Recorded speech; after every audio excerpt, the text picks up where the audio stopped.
Tungod sa kainit bitaw guys, murag gikapoy na ko. Tanawa oh. Kung pili-pili na ko guys sa inyong mga pa-PIF. Grabe. Tanawa oh, Michael Kors.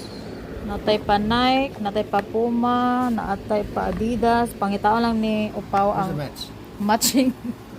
I love summer, isn't it? Ay, nako, pero ang size pud ani. Kung dili mo ka size din, imo siyang i-PIF. Yeah, keep these two good? No.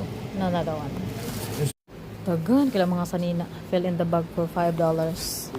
So, money ang saktong ukay-ukay. Pero gikapoy naman yung yaya. Wala energy yung yaya. No, not that one. So, nakapili na ako. Napay uban nga. Wala ako na siya nakita. Ayan. Imke, nasa ukay-ukay. Sus, grabe. Pabor kay tan. Wapa kailang balay. Muna sila ga-declutter sila tapos. So, naay pang baby. Tanawa guys, oh. Pero gikapoy na ko, tanawa, oh.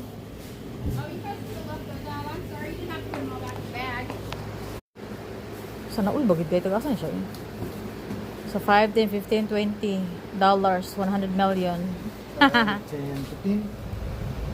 15? The babe, there's more space, love. Oh, sus. Ikapili may balik libot-libot kay asa ba ni siya dapit.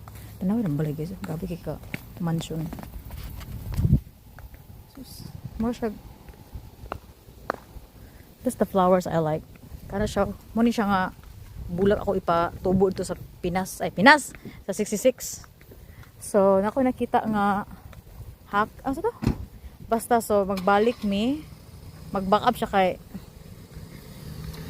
okay, doki. Paldo for today. Pero ang kainit lagi ba? Makatagam. Usay kay ganahan ko kainit. Pero siguro ko been out. I've been out na for pila ka oras and it's hot.